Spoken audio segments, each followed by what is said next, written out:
जनवरी 2024 की शुरुआत में एक ऐसी खबर ने पूरे देश को हिलाकर रख दिया जब एक मां पर अपने ही मासूम 4 साल के बेटे की हत्या का आरोप लगा।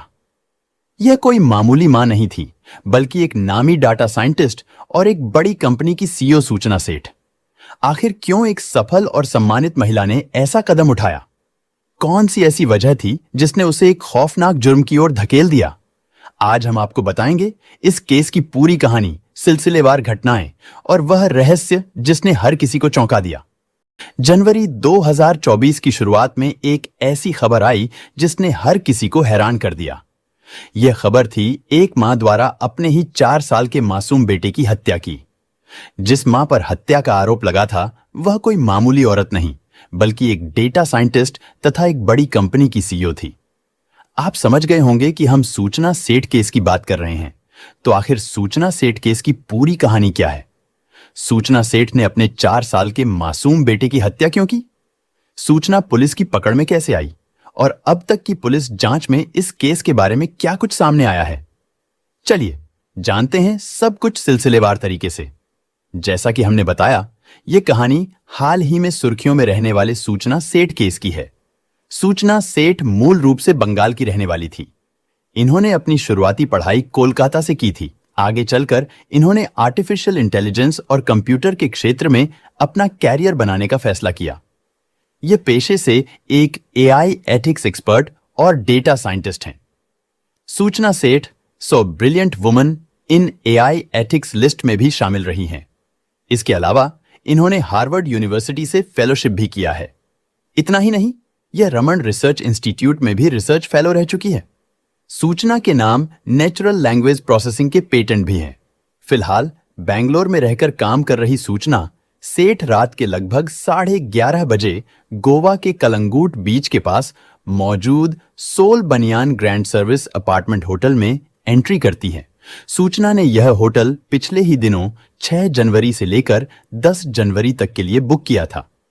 बुकिंग के हिसाब से सूचना को इस होटल में 10 जनवरी तक रुकना था, मगर अचानक 7 जनवरी को रात के लगभग 9 बजे के आसपास सूचना होटल के काउंटर पर फोन करती है और कहती है कि मैं अभी इसी वक्त होटल से निकलना चाहती हूं, क्योंकि मुझे एक बेहद ही अर्जेंट काम के सिलसिले में बेंगलुरु जाना है।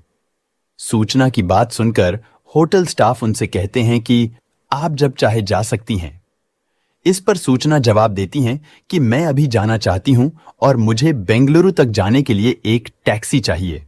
होटल स्टाफ सूचना को जवाब देता है कि टैक्सी से बेंगलुरु तक जाना काफी महंगा भी होगा और उसमें समय भी अधिक लगेगा।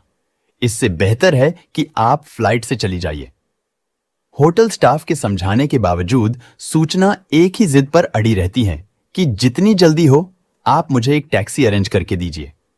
सूचना की जिद करने के बाद होटल स्टाफ एक टैक्सी ड्राइवर से संपर्क करते हैं। कई टैक्सी ड्राइवर तो बेंगलुरु तक जाने से मना कर देते हैं, मगर रॉय जॉन डिसूजा नाम का एक टैक्सी ड्राइवर अपनी टैक्सी लेकर बेंगलुरु तक जाने के लिए तैयार हो जाता है। बदले में वह 30,000 किराया मांगता है। इस बात की जानकारी होटल स्टाफ द्वारा सूचना सेठ को दी जाती है। जवाब में सूचना कहती हैं कि पैसे की चिंता मत करो, बस मुझे टैक्सी दिलवा दो। किराया तय होने के बाद थोड़ी देर बाद डिसूजा अपनी कार लेकर होटल तक पहुंच जाता है। थोड़ी ही देर बाद सूचना सेठ भी अपने लगेज के साथ होटल के बाहर आ जाती है। रात के लगभग 1 बजे ड्राइवर अपनी इनोवा कार में सूचना सेठ को बैठाकर बेंगलुरु के लिए निकल जाता है। यहां तक सब कुछ बिल्कुल नॉर्मल था। अमूमन जब कोई गेस्ट होटल से निकल जाता है तब उसके कमरे की साफ सफाई की जाती है ताकि दूसरा गेस्ट आकर ठहर सके। जिस कमरे में सूचना सेठ रुकी थीं, उस कमरे में भी सफाई के लिए एक होटल कर्मचारी जाता है। जब होटल कर्मचारी अपना काम शुरू करता है, तभी उसकी नजर कमरे के फर्श पर कुछ लाल धब्बों पर पड़ती है। उन धब्बों को देखकर कर्मचारियों को लगता है कि शायद यह खून के कतरे हो सकते हैं। इसीलिए वह इस बात की जानकारी होटल के मैनेजर को देते हैं। मैनेजर भी जाकर कमरे का जायजा लेता है और फिर तुरंत ही कलंगूट पुलिस स्टेशन में फोन करके कमरे में मौजूद खून के धब्बे की जानकारी देता है। यह जानकारी मिलते ही कलंगूट स्टेशन से पुलिस की एक टीम तुरंत मौके पर पहुंचती है और वे भी कमरे की तलाशी लेते हैं। उन्हें भी खून का धब्बा नजर आता है। इसके बाद पुलिस वाले होटल के सीसीटीवी फुटेज को खंगालने का फैसला करते। सीसीटीवी फुटेज में दिखता है कि जब महिला होटल के अंदर दाखिल हो रही थी तो उसके साथ एक छोटा सा बच्चा भी था, मगर जब वह रात के लगभग 1 बजे होटल के बाहर निकलती है तो उसके साथ बच्चा नहीं था। इतना देखते ही पुलिस वाले तुरंत सूचना सेठ के मोबाइल पर फोन करके उससे बात करने की कोशिश करते हैं, मगर सूचना सेठ का mobile number switch on off आता है। इसके बाद पुलिस अधिकारी होटल से उस ड्राइवर का नंबर लेते हैं जो ड्राइवर सूचना सेठ को अपनी कार से बेंगलुरु लेकर जा रहा था। पुलिस वाले ड्राइवर को फोन करते हैं और ड्राइवर से कहते हैं, फोन पैसेंजर को दो। जब पुलिस वाले महिला से बात करते हैं और पूछते हैं कि आपके साथ आपका बेटा भी होटल के अंदर दाखिल हुआ था, मगर वापस जाते हुए उसे किसी ने नहीं देखा, तो आप बताएं कि आपका बेटा कहां है। इस पर सूचना सेठ बड़े आराम से जवाब देती है कि मैंने बच्चे को शाम के समय ही पास में ही रहने वाली अपनी एक रिश्तेदार के यहां छोड़ दिया था। पुलिस वाले सूचना से उस रिश्तेदार का एड्रेस मांगते हैं जहां उसने अपने बेटे को छोड़ने का दावा किया था। पुलिस के कहने पर सूचना सेठ पुलिस वालों को एक एड्रेस लिखवाती है। तत्काल ही कलंगूट पुलिस सूचना सेठ द्वारा दिए गए एड्रेस के नजदीकी थाने से संपर्क करती है और उनसे कहती है कि इस एड्रेस पर जाकर पता करो कि कोई बच्चा वहां है या नहीं। अब कुछ पुलिस वाले सूचना द्वारा दिए गए एड्रेस पर जाकर बच्चे के बारे में पता लगाने की कोशिश करते हैं, मगर शुरुआती जांच में ही पता चलता है कि सूचना ने जो एड्रेस पुलिस वालों को दिया था वह एड्रेस ही फर्जी है। इसके बाद पुलिस वालों को लगने लगता है कि दाल में कुछ काला है, इसलिए अब एक बार फिर से कलंगूट पुलिस वाले कार ड्राइवर को फोन करते हैं और उससे कहते हैं कि जितनी जल्दी हो सके तुम कार को लेकर नजदीकी पुलिस स्टेशन में चले जाओ, मगर इस बात की भनक पैसेंजर को नहीं लगनी चाहिए कि तुम कार लेकर थाने की तरफ जा रहे हो। जैसा कि पुलिस वालों ने ड्राइवर को आदेश दिया था, ड्राइवर डिसूजा वैसा ही करता है। थोड़ी दूर चलने के बाद सूचना से ड्राइवर कहता है कि आगे बहुत ज्यादा जाम लगा हुआ है और अगर हम इस रास्ते से गए तो बहुत ज्यादा वक्त लग सकता है, इसलिए मैं आपको दूसरे रास्ते से लेकर चलता हूं। फिर इसी बहाने ड्राइवर चुपचाप कार को लेकर कर्नाटक के चित्रदुर्गा इलाके के अमांगला पुलिस स्टेशन में खड़ा कर देता है। फिर ड्राइवर कार से उतरकर पुलिस स्टेशन के अंदर जाता है और अमांगला पुलिस स्टेशन के पुलिस अधिकारियों की बात गोवा पुलिस के अधिकारियों से करवाता है। गोवा पुलिस के अधिकारी अमांगला पुलिस स्टेशन के अधिकारियों से कहते हैं कि जितनी जल्दी हो सके इस महिला के सामान की तलाशी लो। जब वहां पुलिस वाले सूचना सेठ के सामान की तलाशी लेना शुरू करते हैं तो उनके पैरों तले जमीन खिसक जाती है। पुलिस वालों के कहने पर सूचना अपना बड़ा सा बैग खोलती है। पहले उसमें कुछ कपड़े दिखाई देते हैं, उसके नीचे बच्चे का खिलौना नजर आता है। यह खिलौना सूचना के बेटे का ही था। जब सभी सामान को वहां से हटाया जाता है तो बैग में सबसे नीचे 4 साल के मासूम का शव दिखाई देता है।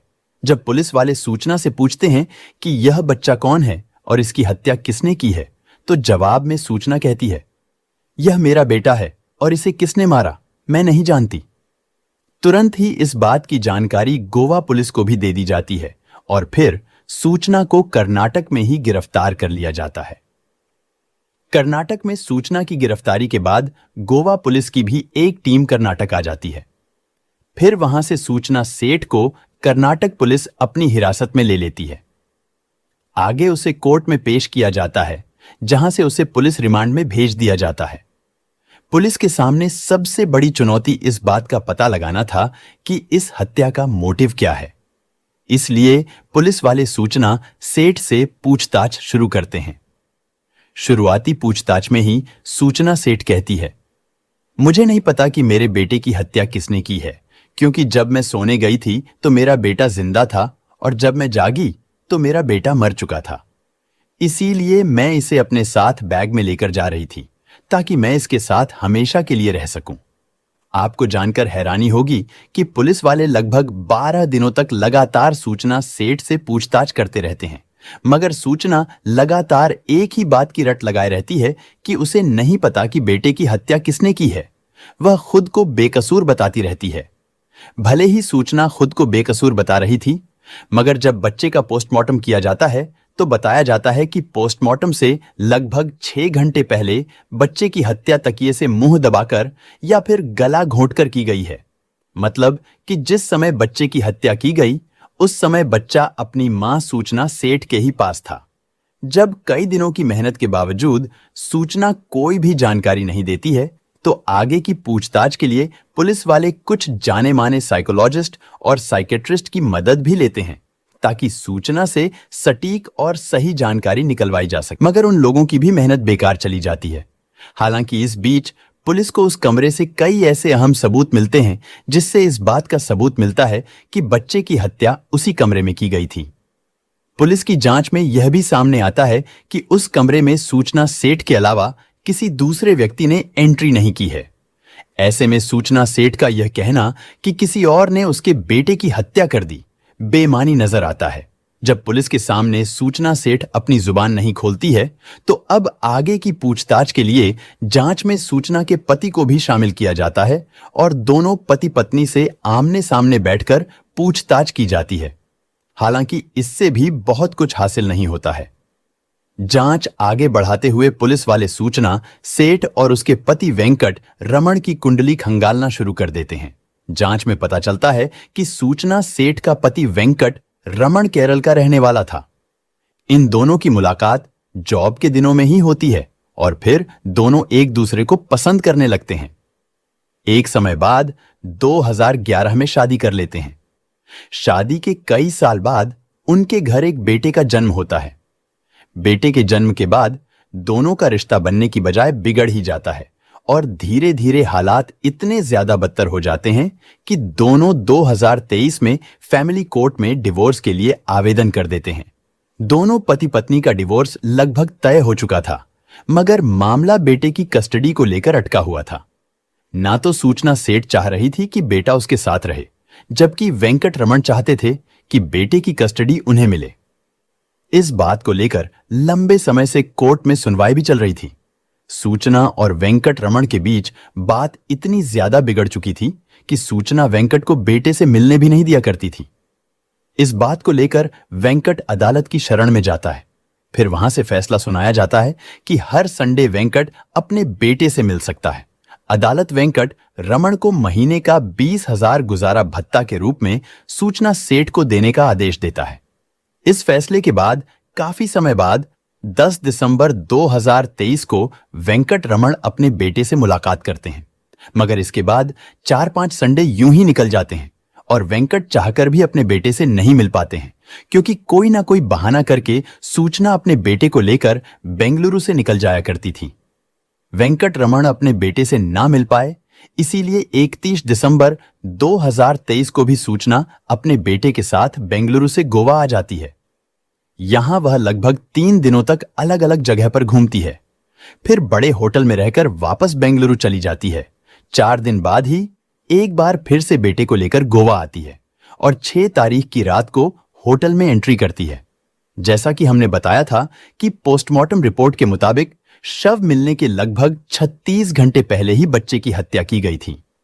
इससे होटल में एंट्री करने के 2 घंटे बाद ही सूचना सेठ अपने बेटे की हत्या कर देती है। फिर अगले 18 घंटे तक बेटे के शव के साथ ही होटल के कमरे में बंद रहती है। इस दौरान सूचना ना तो एक बार भी खाने के लिए कुछ मंगाती है और ना ही किसी से बात करती है। हालांकि इस बीच जब लगातार बेटे से मिलने के लिए सूचना सेठ का पति वेंकट रमण सूचना को कॉल करने की कोशिश करता रहता है, तो जवाब में सूचना एक मैसेज करती है कि तुम संडे को अपने बेटे से मिल सकते हो। हालांकि ऐसा नहीं हो पाता है क्योंकि तब तक बच्चे की मौत हो चुकी होती है। इस पूरे मामले में सूचना सेठ का रवैया शुरू से बड़ा ही अजीब लगता है। इसलिए कुछ लोग दावा करने लगते हैं कि शायद सूचना सेठ मानसिक तौर पर फिट नहीं है और उसने जो कुछ भी किया है शायद पागलपन में किया है। इसीलिए गोवा पुलिस द्वारा विशेषज्ञों की मदद से सूचना सेठ के मानसिक संतुलन की भी जांच की जाती है और इस आधार पर अदालत में एक रिपोर्ट पेश करते हुए कहा जाता है कि मानसिक तौर पर सूचना सेठ बिल्कुल फिट है। अब केस की मौजूदा स्थिति की बात करें तो अब तक सूचना सेठ ने एक बार भी बच्चे की हत्या करने की बात कबूल नहीं की है। इस बीच मार्च 2024 में सूचना सेठ के पिता जय सेठ ने गोवा की एक अदालत में याचिका दायर करते हुए कहा था कि सूचना सेठ की मानसिक हालत ठीक नहीं है और इसकी जांच डॉक्टर के एक पैनल से करवाई जाए और इसी आधार पर इस मुकदमे की स्थिति तय की जाए। गोवा पुलिस इस मांग का विरोध करती रही।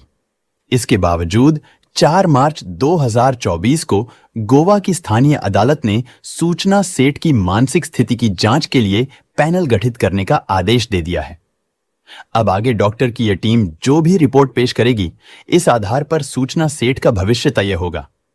वैसे कुछ लोगों का यह भी कहना है कि सूचना सेठ एक हाईली क्वालिफाइड इंटेलिजेंट महिला है, इसलिए उसे पता है कि कैसे बचा जा सकता है, इसीलिए वह नाटक कर रही हैं। अब सच्चाई क्या है, वह तो आने वाले वक्त में ही पता चलेगा।